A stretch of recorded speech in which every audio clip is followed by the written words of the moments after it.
Hey, welcome back to the Spector Creative channel. I'm your host, Scott Toy Guru Neitlich, and well, that's me in younger and more head full of hair days back at Mattel. And when I was working for Mattel, I had the absolute honor of working on a toy line I was completely in love with. And I don't do enough videos on it for how much I still love it today. It's the Justice League and Justice League Unlimited line, the Bruce Timm-verse, if you will. This was a line that I was actively collecting before I came to Mattel.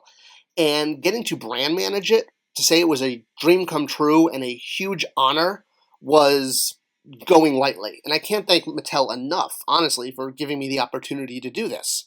So what I want to talk about today, in terms of one of my favorite toy lines ever, is really talk about a very unique nature, about how this line, which was launched as a very kid-aimed toy line, was able to successfully morph into an adult collector line. And while it definitely dwindled off, and the more it became adult collector, the, well, less the sales were, it did manage to crank out a lot. And let's take a look at the history. So to do that, before we get to Justice League and Justice League Unlimited, it's important to look at the predecessors, which was really the beginning of the Timm-verse, which was Batman the Animated Series. And it had a corresponding toy line from Hasbro, not Mattel. Yep, the toy line started with a different toy company entirely. It's a different toy company altogether. So you could get good guys, you could bad guys, let's use the word get bad guys. In fact, you could get bad guys that had never been made as a toy before in this line, like Killer Croc. It's one of the most significant things about the Batman animated series. And it wasn't just Batman and his foes, you also had some of his allies, although the supporting cast was limited in both the show and the toy line. There was representation, but you could see it was still very kid-heavy. Even characters like Batgirl wasn't exactly in her animation outfit. It was a little bit more toyized. Well, after Batman the Animated Series, of course, came Superman the Animated Series, and the inevitable crossover where Batman met Superman. And no, not that Zack Snyder film. I'm talking about the original DC shared universe that began with the two of them connecting. And of course, Superman's supporting cast and Superman's villains were represented, and the toys honestly kept getting better. Still aimed very much at kids, but like all things in the toy industry, there is a huge juggling act, and licenses switch all the time. Jurassic Park, Marvel, and DC. In this case, the DC license switched from Hasbro to Mattel. And the first toys that Mattel came out with immediately was a line based more or less on Batman the Animated Series, and it was affectionately around the office called the Matbro line, because it basically looked like the Hasbro figures, just from Mattel. The only thing that changed was the logo at the bottom, but for kids, they could see this at retail and pretty much think it was a continuation of the Hasbro line. It did get a lot of interesting sculpts, though, and some of those are going to come into play, and I'll mention it later on. In particular, the Joker sculpt that was done in this line, and the Two-Face sculpt that was done also for a two-pack in this line. They would become very important because they would wind up getting reused later on as base bodies for some other figures. But we'll get into that when we get into that. All right, so after this, the whole world changed when Batman and Superman became Justice League, gaining a huge cast. And Mattel, as the new toy maker, now had access at this huge cast. While in their 6-inch line, they could still only do Batman and Superman characters, in Justice League, because it was a different property than DC Universe, well, Mattel could do a ton of characters, and a ton of characters they did. The line went from different packaging styles, blue to purple to the inevitable orange, and this was as simple as the fact that retail likes to have a fresh-looking line every year so that they can attract new customers. They do this with a ton of toy lines. It's not something, just with Justice League. You'll see it a lot. And the first Justice League toys Mattel did was just the main team. And they all came with little bases that, when you could click them together, would spell out the word Justice League, except for poor Hawkgirl, who came late to the game and just had an empty word. You can tell how kid-oriented the line was by the size of the action features and accessories.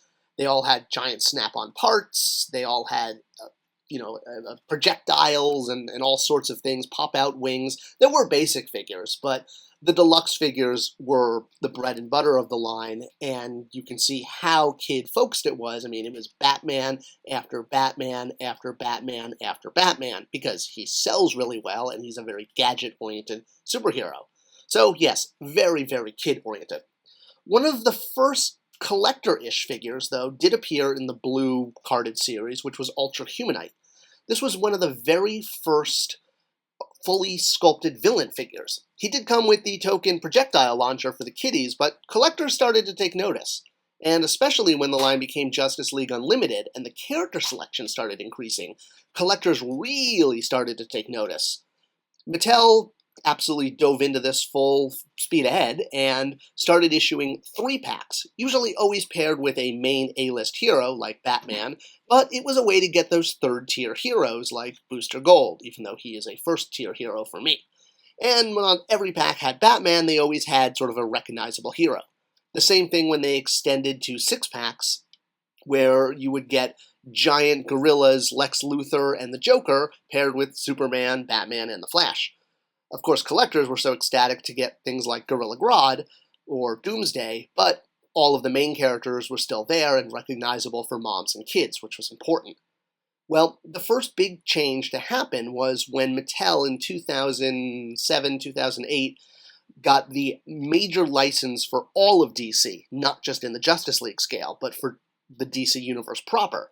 This meant that their 6-inch line, which had been called DC Superheroes and limited to the Superman and Batman family of characters, could now explore the entire DC universe in this scale.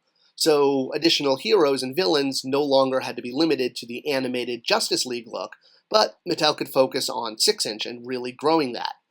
Well, while there were going to be other characters in 6-inch, obviously Batman and Superman were still going to be heavy in the line, especially in the launch waves, in order to attract kids and moms, which any line at retail still needs to attract kids and moms. But while the line could expand to include the Justice League in this scale, well, retailers who were now getting on board with a larger footprint of DC product from Mattel wanted to have exclusives, because they wanted to be able to draw customers just to their store. And this became an opportunity to continue Justice League. So yes, kids 100% are the main audience anytime a line is at retail. And keeping Justice League going at retail meant it still needed to be a kid-focused line. But as a collector myself, and a collector of the Justice League figures, I knew there was a secondary audience, that it wasn't just kids buying this, especially things like the 3-packs that had secondary, tertiary characters. So we continued that exact formula and pushed it forward, but did decos and characters that were a little bit more collector-friendly. You can see that Joker figure now making a reappearance from back in the Matbro line, and Grey Ghost making an appearance, a very collector-friendly figure. Additionally, you would see very obscure characters like Blackhawk, who admittedly was a huge personal favorite of mine from his appearance on the show, but again paired with Superman and Wonder Woman, so that mainstream audiences and buyers would know who these characters are. Same thing for when we did The Question, who is probably the most fan-demanded character at this time for the adult collector, but paired with Wonder Woman and Flash, and using that Two-Face body that we had from the Matbro line. Eventually, there were some packs that had 3 original characters, and this is basically why the line started to wean off, because without Batman and Superman in every pack, well, kids and moms were less interested. They had no idea who these characters were. We did have a lot of tools and a lot of characters that were originally only released in 3-packs from the blue and the purple era, and they could be rolled over as single figures, or they could be redecoed. So you could take something like Booster Gold, who had a single figure in the blue line, and now issue him in the Target exclusive orange carded line in his show-accurate colors. And this was a huge win. Management loved it because we already had the tool. Target loved it because it was something just for them, and fans loved it because now they could have a show-accurate version of the character. So it really was a win. But again, even as things like the 6-packs continued and we made them more heavy with obscure characters, but again, you'll notice Superman and now Supergirl are, there to bring in the kids, it was getting tough to sell the line. One figure I am really proud we did get out was Amanda Waller. She was the villain from more or less the first season of Justice League Unlimited.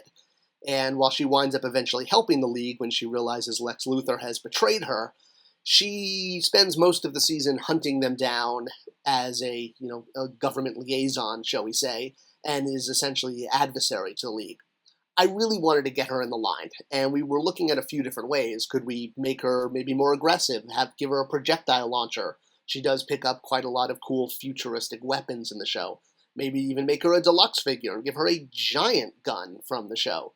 Well, in the end, we managed to put her in a pack with Batman and General Eiling, noting Batman in his very first show 100% accurate deco with her.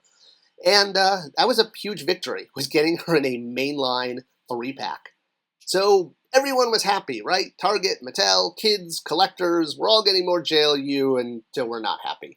Yeah, the line just wasn't selling, and that was because the show was off the air, and kids were not into the line. Even though collectors on the internet were screaming for more figures, well, it wasn't working, and even Warner Brothers wanted Mattel to obviously focus on their upcoming projects like The Batman, as opposed to spending resources on a show that was now off the air.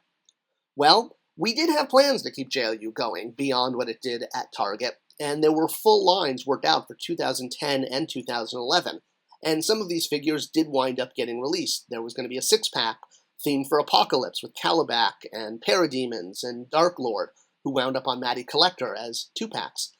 We also had things like Cowboy packs with Jonah Hex, 6-packs that were tied into what was happening in DC Comics, like Black Lanterns and Yellow Lanterns, a Teen Titans pack, a Suicide Squad pack, lots of stuff that was going to continue to expand Justice League, and even things like Batman Beyond getting packs. But unfortunately, like I said, without the television series, Target was less interested in carrying the line. But a lot of work had gone into so many of these figures. You'll see characters like Toyman, more of the future JLU from Batman Beyond, as well as characters like Vandal Savage, Creeper, Mongol, Johnny Thunder were all worked on. And with all this work done but nowhere to ship the figures, the line was sort of on life support, and we wanted to give it one last chance. So, banking on collectors entirely and forgetting kids, the line was moved to MattyCollector.com and San Diego Comic-Con. Mattel had success in the past doing Comic-Con collector-oriented figures like Keldor from Masters of the Universe, and he did very well at the show. And likewise, we were able to do a Justice League Unlimited Lobo, who had previously been off the table for retail because he was considered too violent. But doing him at the show and doing him online was acceptable, because, kids, or less chance of kids. We also did 4-packs that were themed for different things, like Legion of Superheroes, the Shazam family, and releasing them while as 4-packs on single cards so that collectors could display them carded with the rest of their single-carded collection, if they so chose, or they could, rip them out of the blister like I did and display them.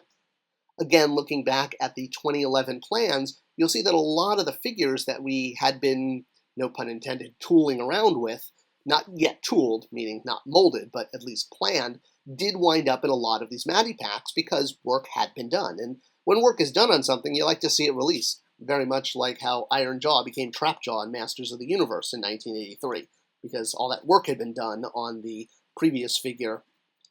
All right, so we tried a lot on Matty Collector. We tried 2-packs, and like I said, these came from originally an idea for a 6-pack. We tried 3-packs. We tried 7-packs. There was a ton of stuff, but once kids were off the line, the sales just weren't there. Collectors alone were not enough to keep the line going, as well as the fact that you weren't seeing it at retail. You had to go online and hunt them down and know about it, and that was a challenge too, because, you had to really market characters and let fans know where to find it, which was not as easy as it sounds. So while I am really proud that we finished every superhero that was a card-carrying member of the League, with this pack in particular, the line did sunset. But it did successfully go from kid to collector. It waned as it went to collector, but it did it. And that's very rare for a toy line. And I am so proud of the work on this and all of the team members involved. It was not just me. I'm just talking about it. There were so many designers and packaging designers, and it was such a great team to work with. I hope you enjoyed this video and a look at what could have been more JLU if it continued at retail.